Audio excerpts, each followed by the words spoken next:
Moi, c'est Emmanuel Chantre. Moi, c'est Simon Laroche. On est Popcore, en fait, Popcore Duo, deux membres du collectif Popcore. Popcore Duo, ça vient de Popcore.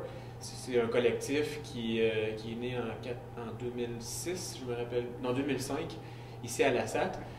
Puis l'objectif ou l'idée du collectif, c'était de réunir d'abord des artistes de plusieurs disciplines en art technologique. Donc, il y avait Simon avec la robotique. Moi, c'était beaucoup plus l'art audio, la performance. Il y avait la vidéo. Il y avait de la domotique aussi, de la performance avec des blenders, avec des télévisions. Donc, on avait beaucoup expérimenté. Puis l'idée, c'était de prendre des objets culturels qui étaient forts, puis essayer de les détourner de leur sens, puis leur apporter une autre représentation, puis une autre facette. Puis en même temps aussi, l'aspect interactif qu'on garde aussi dans Popcore Duo, on essayé de le continuer parce que ça vient de Popcore où on voulait vraiment décloisonner l'idée d'avoir une performance avec un laptop où on voit un artiste qui est derrière son clavier. Donc nous, c'était vraiment d'utiliser des objets puis aussi de permettre aux gens d'identifier d'où provient le son ou d'où provient l'image. Donc ça aussi, ça fait partie de la démarche.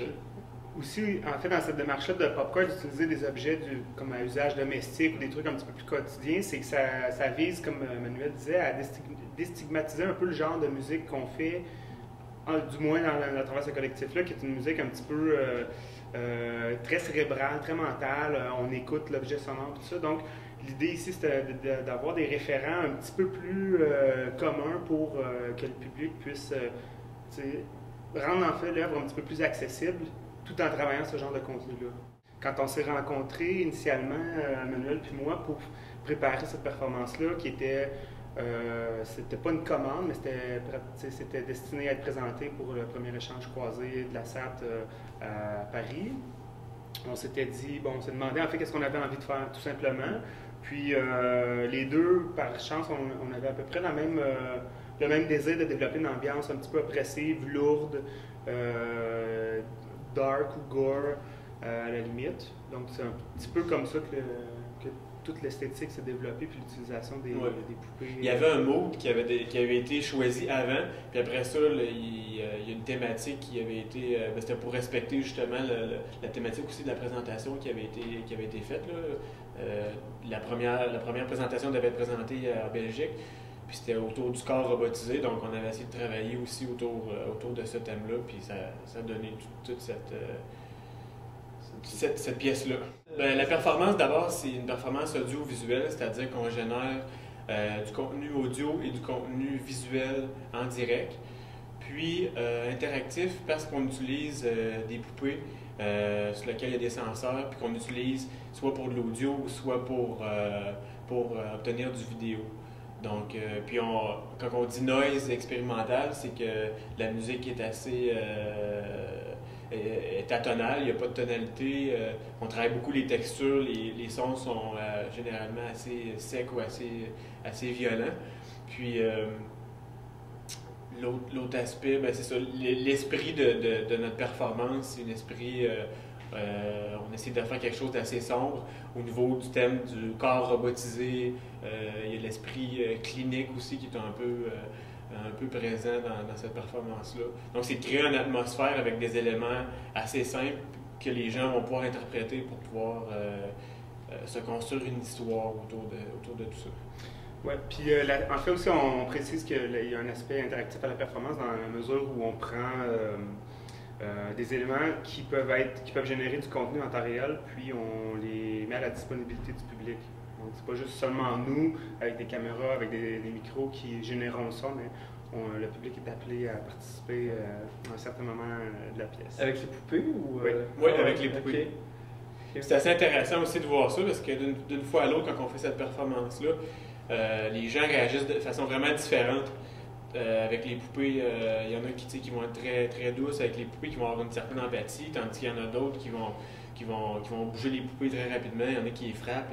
Donc, c'est vraiment drôle de voir que les gens s'approprient, s'associent beaucoup à l'idée pas à l'idée d'une poupée, mais s'approprient, puis ils ont beaucoup d'empathie face au bébé, même si pour nous, de la façon qu'on l'aborde, c'est un morceau de plastique comme n'importe quel morceau de plastique. Ok, ok. Donc, c'est... Puis, j'ai le goût de vous dire, d'où est-ce que c'est venu l'idée d'utiliser des poupées? C'est un peu... J'ai plein de poupées chez nous depuis longtemps. Ah ouais? Je travaille beaucoup avec des poupées. Tu as dû le voir avec le robot drummer, qui est une de mes plus grosses poupées. Aussi, en fait, c'est un petit peu arrivé de manière fortuite, dans le sens où on discutait des thèmes qu'on voulait aborder. Puis, au niveau de la dimension visuelle puis de l'esthétique qu'on voulait développer, c'est quelque chose qui a fait partie un peu des expérimentations qu'on a fait. Puis ça a donné des résultats quand même intéressants ou satisfaisants pour nous. Puis c'est ça qu'on a décidé d'utiliser. Quand on discutait, on parlait pas d'un thème d'un point de vue nécessairement symbolique, mais plus au niveau atmosphérique ou émotif, au niveau musical, quel genre d'ambiance on voulait générer, puis quel genre d'état on voulait insinuer chez les gens. D'où l'ambiance lourde, là. Oui, c'est ça. Okay. Donc c'est à travers plus les sonorités, puis tout ça, puis le visuel va à côté un petit peu cet aspect-là. Ouais. Puis après ça s'est construit aussi. Là. Il y a d'autres référents, moi, que j'essaie de m'identifier ou que j'essaie de m'inspirer, là, mais probablement que Simon, il sait d'autres choses. Là. L'idée, c'est vraiment, en tout cas, moi, je pense que le cœur de ça, c'est les poupées, l'idée du corps robotisé, ouais. puis une ambiance lourde, puis autour de ça, ça touche à beaucoup de choses, là, ça touche à plein de choses. Puis c'est ça qui est intéressant aussi, quand le monde va en parler après ça de notre performance, ben, ils vont avoir souvent des référents qui touchent à ces deux aspects-là, mais qui sont de différents horizons, différents référents culturels, qui font référence à d'autres histoires. Moi, j'ai les miens, mais je préfère pas les dire pour laisser le monde l'interpréter plus comme il veut. En comparaison avec d'autres performances sur lesquelles j'ai travaillé, celle-ci, on l'a vraiment abordée pas tant au départ à travers le concept qu'à travers l'esthétique ou la forme ou l'objet qu'on voulait développer. C'est-à-dire que c'est pas tant une proposition symbolique, comme je disais plus tôt, qu'on veut faire, mais plus esthétique ou formelle. Donc, puis à ça se rajoute tout le visuel qu'on travaille, qui inévitablement, par l'aspect représentatif, fournit une couche potentiellement interprétable par le public. Okay. Donc, c'est sûr qu'il y a ça, mais on laisse ça volontairement ouvert parce que c'est pas je sais pas, moi, c'est pas le point d'assise, l'appel d'assise. De quoi l'aspect d'ouverture de ce qu'on dit, la libre interprétation, toi, c'est pas... Non, mais on laisse ça librement ouvert parce que justement, on n'a pas comme un point... si tu veux, au niveau du sens, là, hyper précis. Non, mais j'en veux pas non plus. Ben, c'est pas ce qu'on recherche en fait. Non, c'est ça. Puis c'est sûr que cet aspect-là aussi, je m'intéressais avec d'autres projets, je m'intéressais beaucoup à l'aspect non narratif puis aux histoires non linéaires. L'idée d'avoir une histoire qui n'a pas de début ni de fin, puis qui réussit à compter quelque chose, mais qui justement, l'interprétation du public peut être de différents angles. Puis tout en essayant de garder quelque chose qui est intéressant aussi, qui n'est pas purement abstrait, puis de dire, ben là, le monde interprète, puis vous en trouvez votre compte, mais c'est de vraiment travailler ça, là, travailler cet aspect-là. Parce que ça reste quand même, tu sais, ça reste dans le domaine expérimental, c'est-à-dire que c'est pas quelque chose qui est complet, fini, on est deux, on génère beaucoup de contenu en temps réel, donc c'est tout le temps en mouvance, si tu veux, comme pièce. Donc, on va peut-être continuer à retravailler. Oui, moi, c'est sûr que je suis très intéressé là, de travailler et de continuer à développer. Il y a beaucoup d'idées. Moi, il y a beaucoup d'idées que j'aimerais approfondir,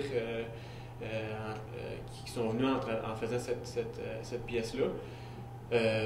C'est sûr qu'il y a matière à développer toute la forme qui est là expérimentale, de la développer de façon plus concise puis de façon dans une œuvre plus grande, plus complète. Ça serait très intéressant. Moi c'est certain que j'ai envie d'aller dans cette direction-là.